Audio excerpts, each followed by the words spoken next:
دبیجن پیرک هفت سالی لپانبری نقشه کون پیرنگ میزده کر چه تماشا کرنا حروش رزی و پرچه بو چه زاروک خورد گوت لی ننره و وک نقشه کی ببین وک دل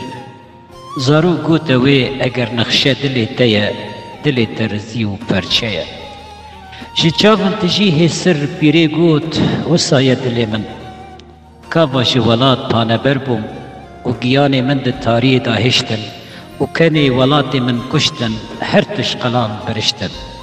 بوان هستان پیری خوا سپارت مرنه پشتی دمکی زاروک وی نخشه یا ولاد دید بخنابن حسرن وی ساین که امزا حس کرنا ولاد بو زاروک دیگهشت دلن هنه نامرن لی ده پانبریا پیدلووان ده حلن دل بنخشه و بیرآنین دا دجین و دمرن شونا گو ناف آخو ملت